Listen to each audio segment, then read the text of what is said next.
فاسألوا أهل الذكر إن كنتم لا تعلمون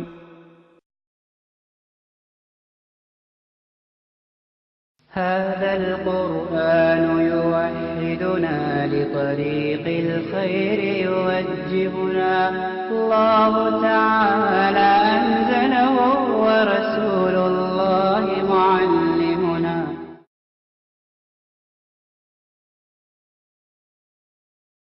Bismillahirrahmanirrahim. Assalamu alaikum. Hürmetli televizyon kögüçüler. Bugün biz yeniden sizler bilen yüz görüşümüz halkımızdaki suallarga cevap veriş sualga cevap programımızda yine dini ustazımız Abdülhakim Han biz bilen birge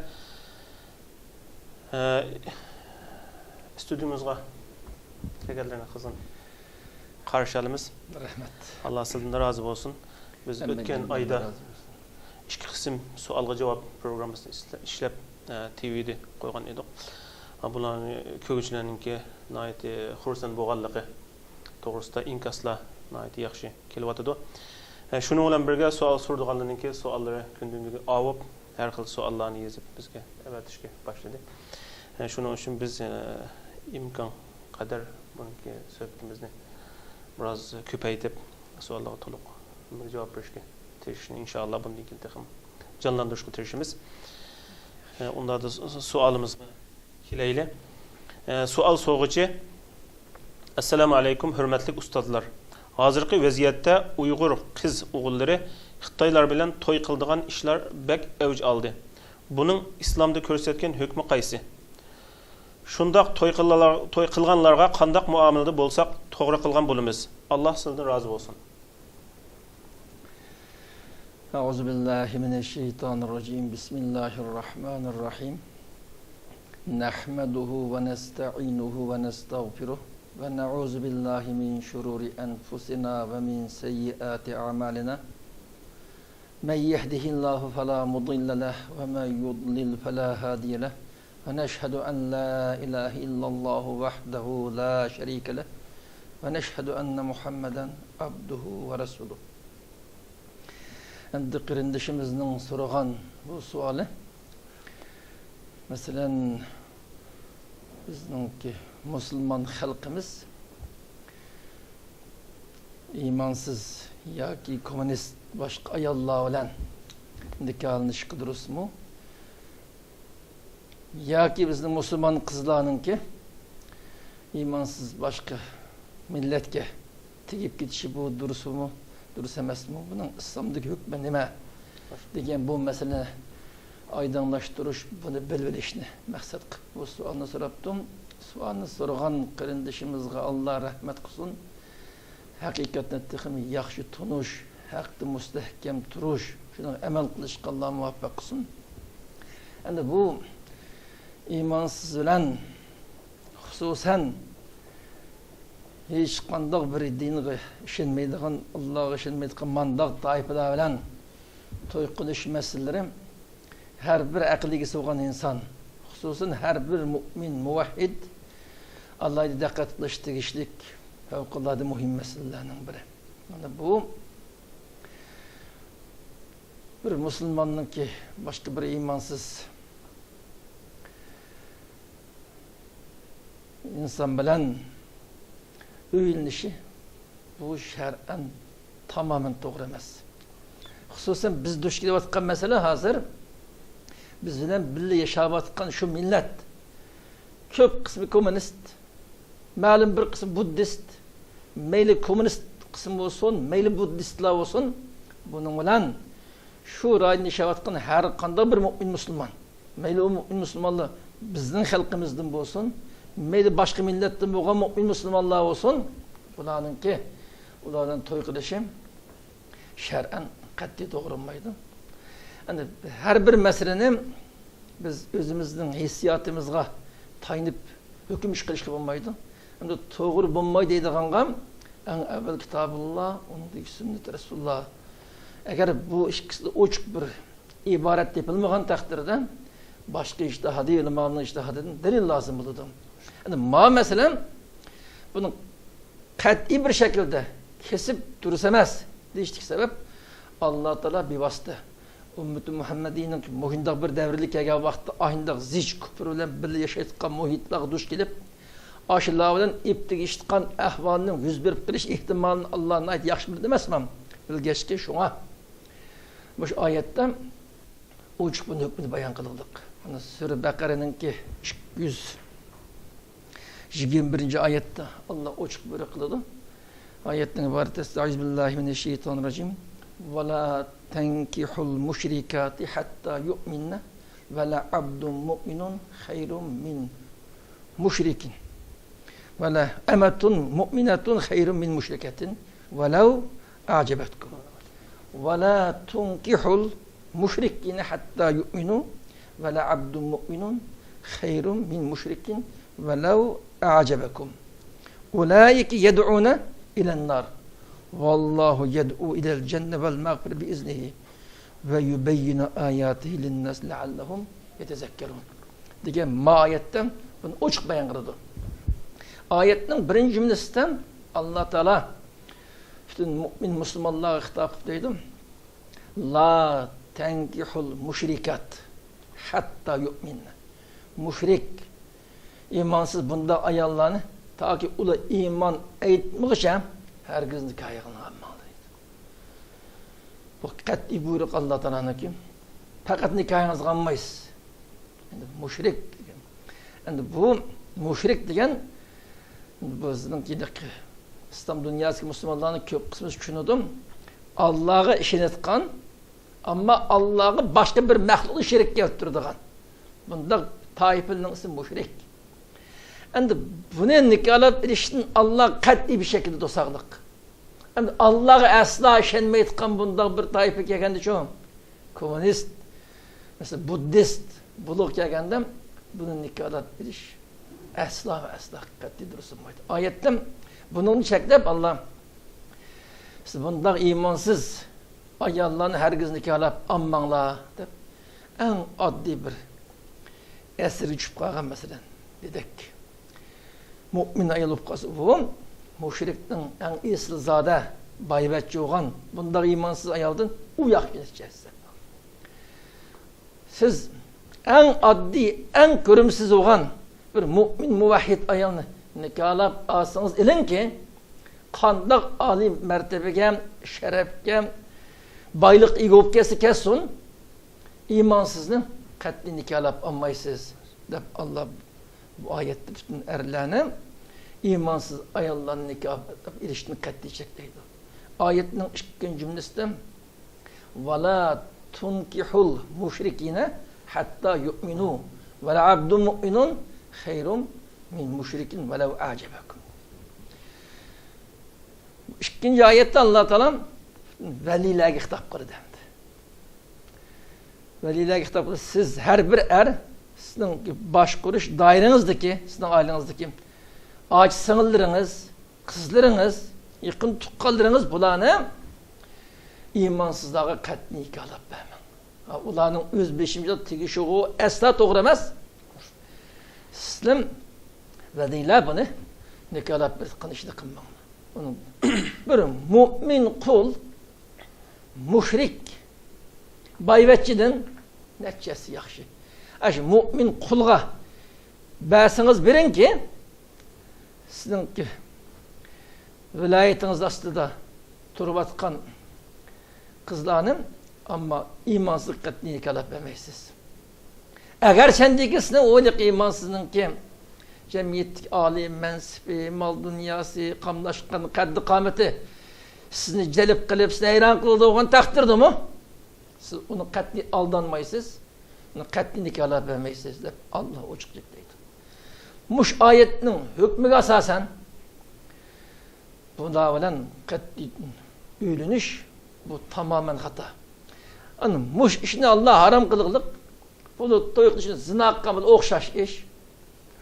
Belkim de zinanın ki haramlıqını bu zina qıp kaldım, haram işini qıp kaldım deb itiraf qıp durup qaqaçqa ma işini iptik iştim go deb halal sanab qilgan bo'lg'achqam zinodan balkim birinchi sifat bu yig'ilishi mumkin.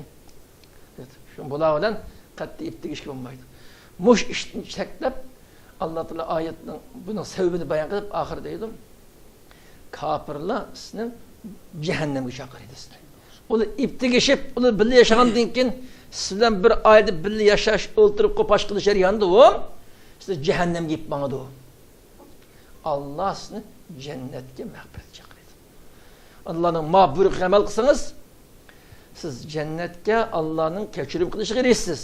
Uning aksincha Allohning buyruqiga xilof qilib, ular bilan o'yinib qolsangiz, jahannamga mahkum bo'lasiz. Deb Alloh buningki harom qilishning illatini ham birga bayon qiladi. Unda o'g'andagi mush oyatning hukmiga asosan vaqtda nurg'un boshqa oyatda boshqa hadislar bor. Biz mush oyatning hukmiga asosan kesib aytamizki, bular bilan o'yinish qat'iy to'g'ri emas. Yani bunun bazı qarindoshlar, bazı imonsiz toifalar bilan o'yinish masalalari boshqa oyatda boshqa bayon qilib tikan qo'yishi mumkin. Masalan, boshqa oyatlarda ahli kitob bo'lgan ayollar, masalan, Yahudi Hristiyanning ayollari, shu o'zining diniga sodiq ayollarni nikohlab ilishga ruxsat qildik.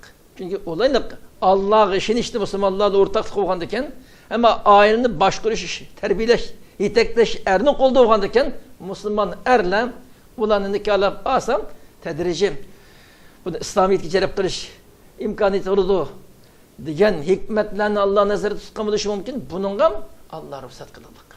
Shundaqdimi? Mumkin qadar mu'minlar bilan to'y qilish tashabbus qildik. Buning qilqasi durust deydi. Faqat Yahudi ya Hristiyan dinida turib atgan bulardan boshqa har qanday ayollarni nikohlab ish qilmaydi. Ammo erlarning har qanday erga mayli Yahudi Hristiyan bo'lsin, mayli boshqasi bo'lsin, musulmon ayollarning tegishi asla durust bo'lmaydi. Bu masala haqida her bir vicdan egesi, her bir akıl egesi olan mümin Müslüman alayda qatnış lazım. Şimdi öz halkından öyleniş, kızlarını öz halkınca yaltı kılış gerek. Yani bunun ahirette Allah'ın azabı ayrım var. Bu dünyalık cihetim nurgun babal kapırdı bu.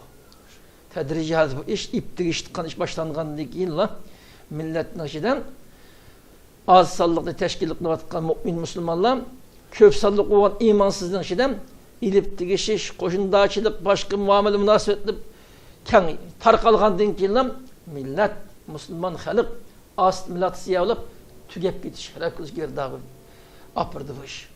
O şer'en hükmedin başka ne deyip gittik bu hatarlı kısmı hem var.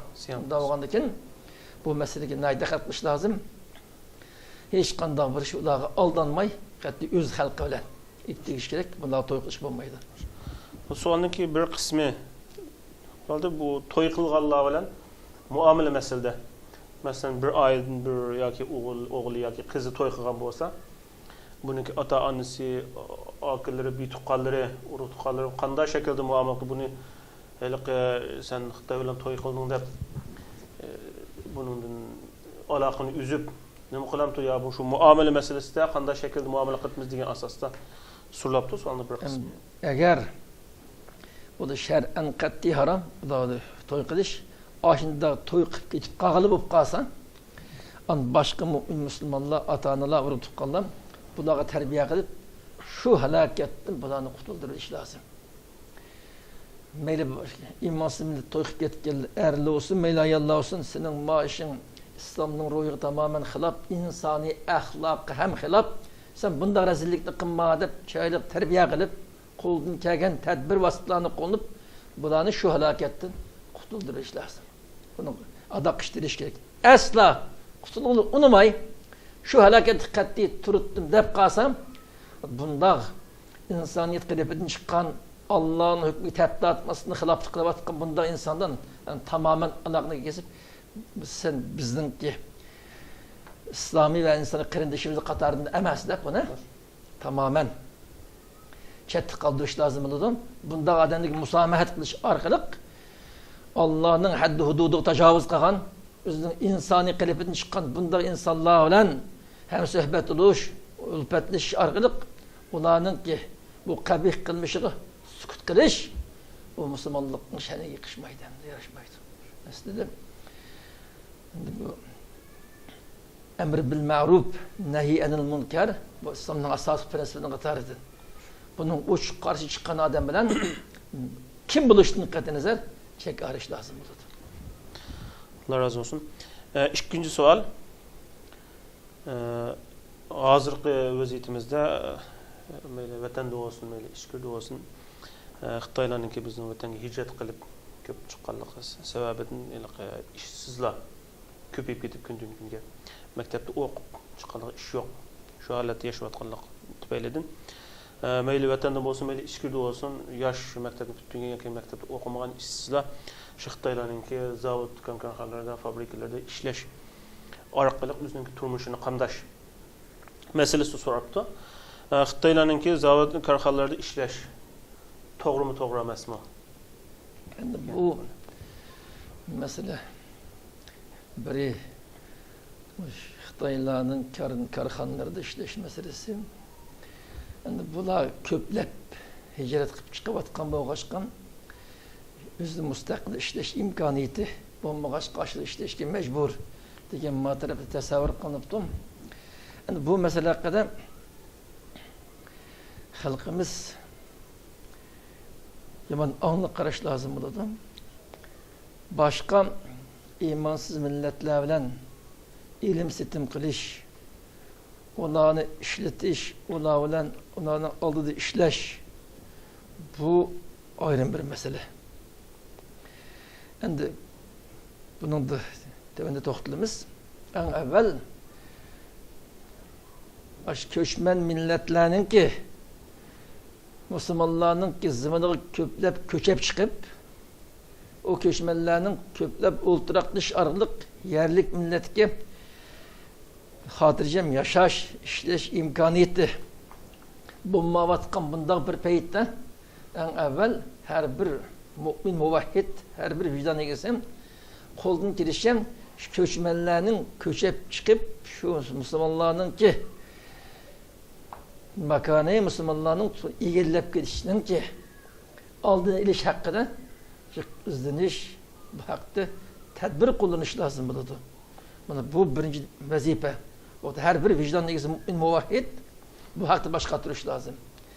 İkinciden bizdeki azık reallık onu köçep çıkıp adli bir kişilik özün ki insani yaşaş sistemimiz bu yaşap künlep kalsa o ayrı bir nevi mesele. Onu uskutk olunmaydı ki başka mesele. Hazırki meselem onu köçep çıkıp yerlik milletli işleşki imkan vermezlikle birgem en mühim idari cemiyet işleşi olsun, mel başkan karxana, çoğun şirketler, fabrikalar olsun, hem asaslık az cepa bilen cık payda geliştikten mandat orullarını ilgilep getirdik. İlgilep getişilen birgem bizim halkımızda normal iş katarı, iş hakkında işi tıkan olur, kul katarı girip harlap. Dersende kıldıkın ahval özbirlik. Bizim halkımız bütün üstelde oturup işte etkanlar şula en iğri tazırlık bu karışlık kıldıkını bizim halkımız macihetli tengsizlik zulüm uduş gidilik. Bunu normal işçilikle tesavvur kılıp olmaydı bu işini. Herzen normal işçilik boğan takdirde her bir iş hizmetçinin aşılarının zavut, fabrika, karxanada işleşinin özlem aşılarının ki hizmetli kağılık şularının ilgilik tikleşigen tekimi çoğup dayını ilgilep izleşigen bir nevi yardım. Bir nevi yardım. Şimdi bu cihetten ularının yalınıp ularının şirketli işleşinin ornağa şular kılıvatkan işte kandakın öz kolu girip özü kılalaydı.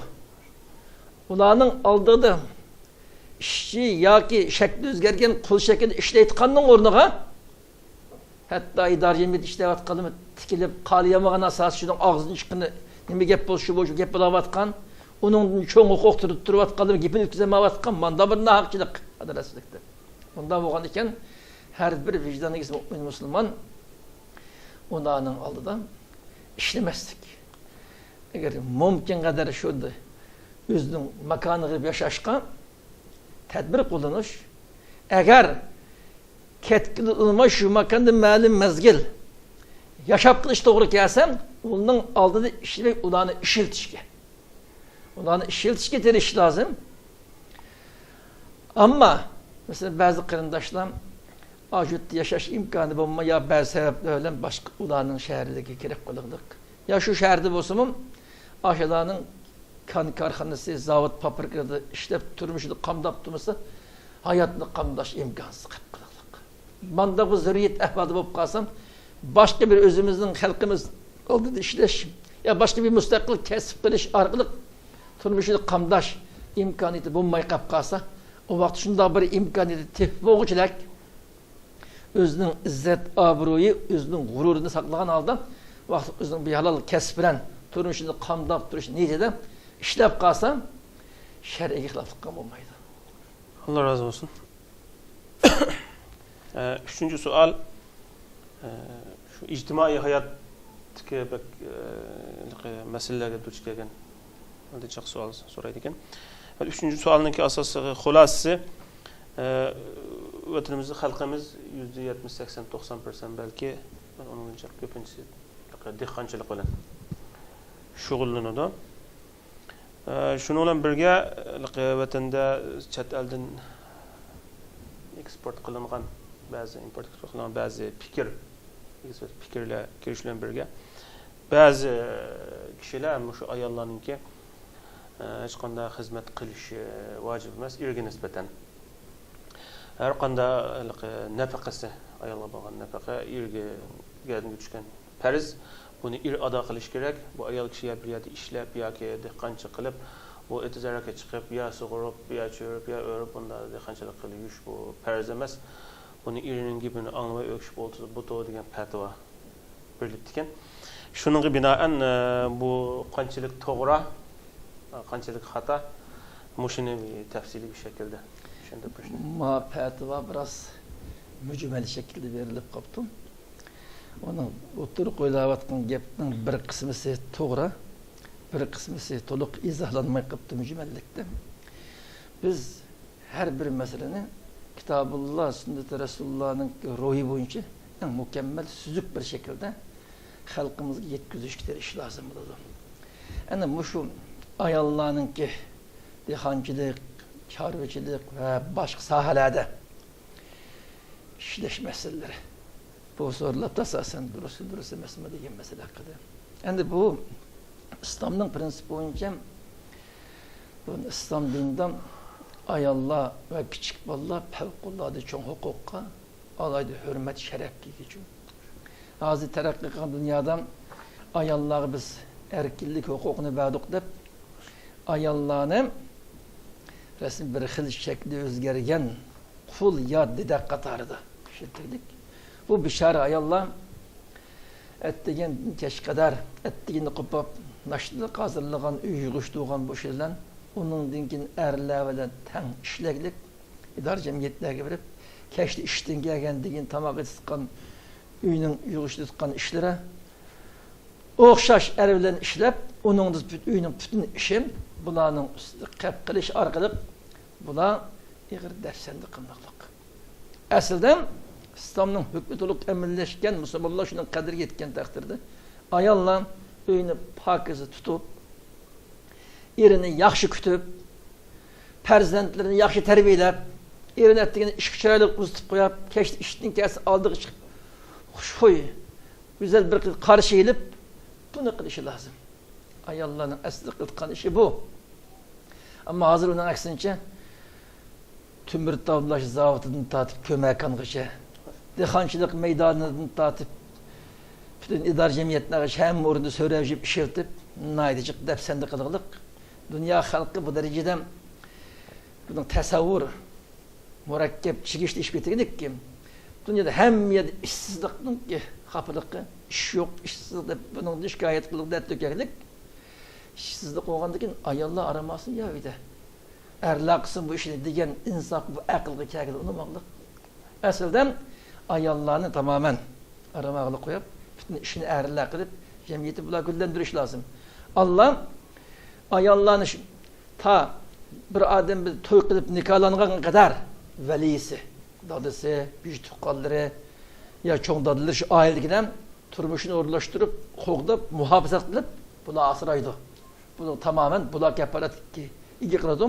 Shundoq bir kishi bo'lmay qolib qolsa, hokimiyat islom yo ijtimoiy jamiyatdagilar bularni hayotini kafaratga ega qiladi. To'y qilgandan keyin butun turmushini tamamen eri o'rinlashtirdi deb bekitdik. Aslida islomning ruhi bu. Mushuni amallashtirish lozim. Ak berilgen petvanın ki muşunun alaqdar kısmı kısmen toğru yoritlilik, ahirki kısmı mücmelleştiriliptim.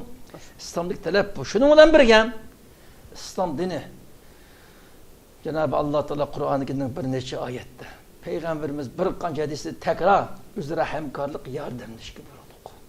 Yardımlaşki. En evvel yardımlaştım.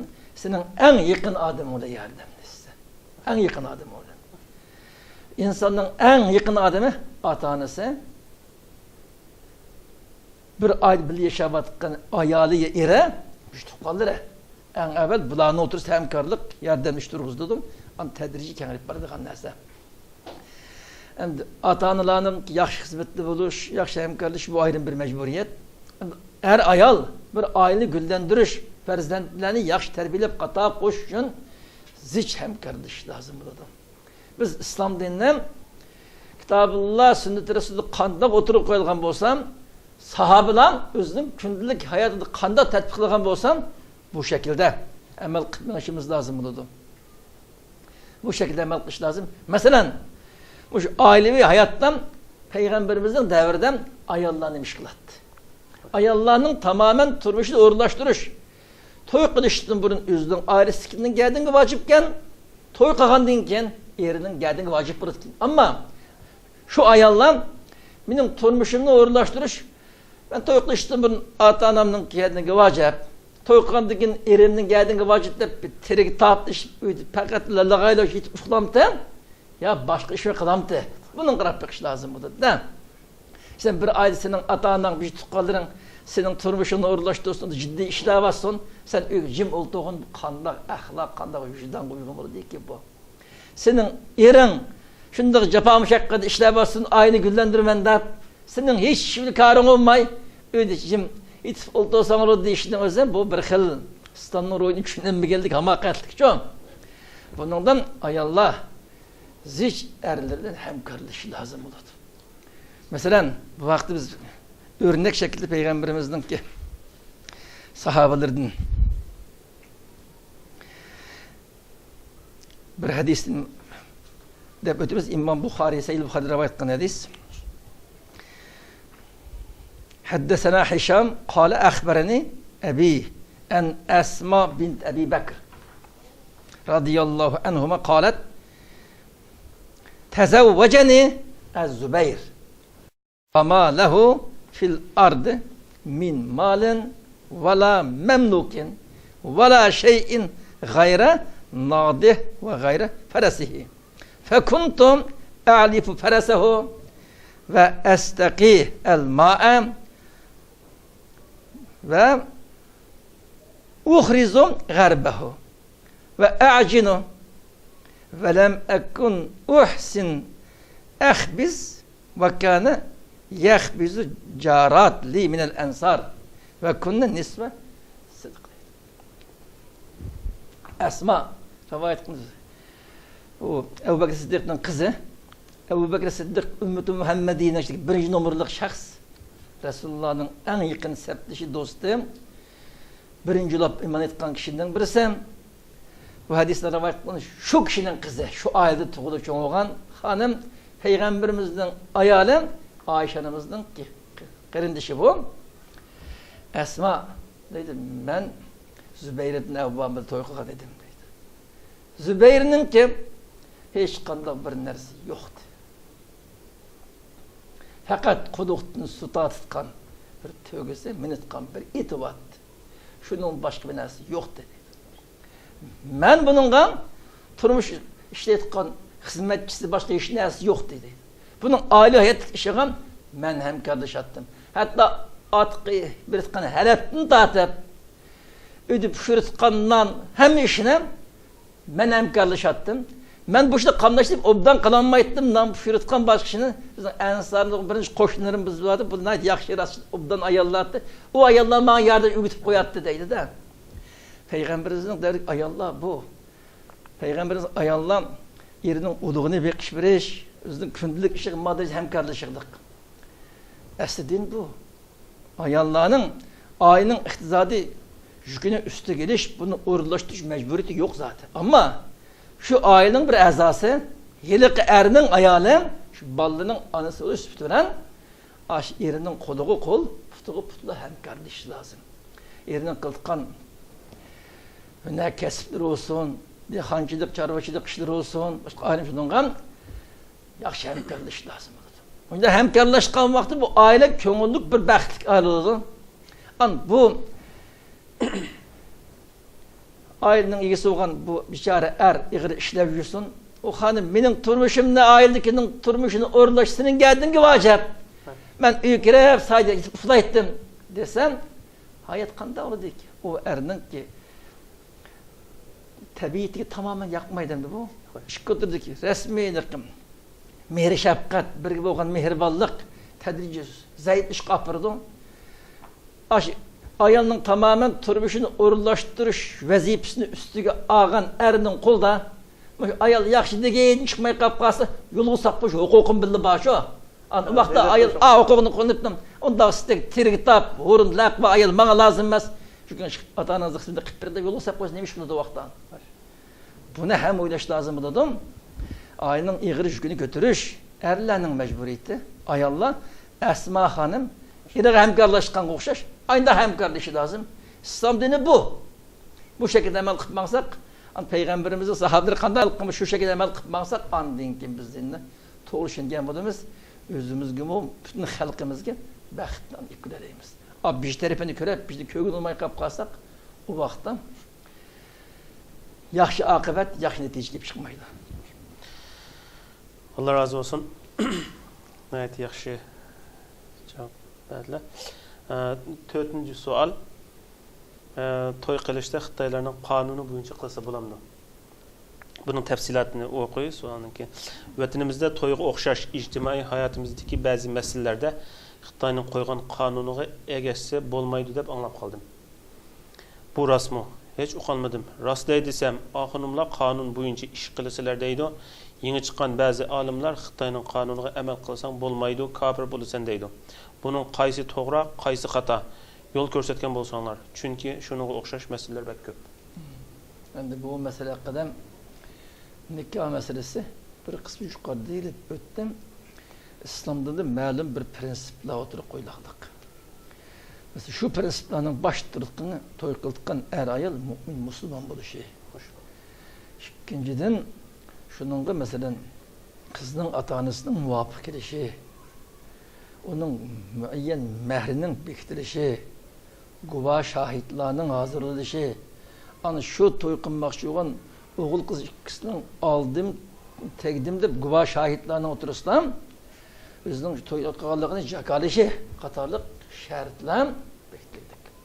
Bu şartlar düşken nikah, İslami nikah hesaplanır. Bunun siz, oğlan nikah akdisi o İslami nikah hesaplanmaydı. Mesela bu şartlara riayet kılınmayı, bir küfri hükümetinin bekletken kanun, prensip, resmiyet becerirse, o resmiyet becerişinin özüren biz nikahlandık, İslami toy kıldığı olmaydı. O İslami nikah olmaydı o. En evvel İslam'ın ruhu boyunca bu şartlarını hazırlayıp nikahını İslam'ın ruhu asasını bu şekilde kılışı lazım. İkinci bir meselemdi. Bunu becerdi, bunu becergen Müslümanlar bazı bir en müstebit insan kalbinden çıkan küfür rayını yaşadık. Mesela dünyadaki küfür rayının her kandığı şu rayını yaşavatkan Müslümanların İslami yol boyunca nikahlışı çeklemekle çıkanda yaşıyor. Sizin kanın üzerine hesaplaştık, itiraf kıldık. Bazı insan kalbinden çıkan vahşi, hayvanlı hükümranlık vatkan rayında da Müslümanların üzere kılan nikahlısı itiraf kılmaklık bular. İtiraf kılmayı tıkan bunda şarayetler Yani İslami şekilde muaşekil nikahını kıp bolgandan keyin aş zalim küfri hakimiyetinin ki bekitken prensip boyunca mecburi haldan resmiyetli becirmeyi kap kalsam er ayallık rolünü toluk cari kıldıramaydıkkan bazı kıyıncılıkları duş keltkan iş olup kap kalsam o vakti şu zürriyetten tüpeledin küfri hakimiyetini oturup koygan nikah duruz bazı prensiplerini eğer şu prensipler İslam'ın ruhu hilaf olmayan takdirden o resmiyetlerini becirip kalsa onunluk bilen bu nikah akdına tesir etmeydi. Ama o becerilikten resmiyetler İslam'ın ruhu hilaf olup kalsın kılışık olmaydı. Şu becerilikten resmiyetler İslam'ın ruhu hilaf olmayan takdirde ama İslami nikahını kıp olgan deyin bazı kağız altı kanun bazı resmiyetlerini becerip kalsa o meyle. Onunluk bilen sen imandan çıkıp gittiğin kadarlaştığında hiç hacetsiz. Çünkü iman degen insanların kalbideki Allah'a boğan bir bağınışın ibaret.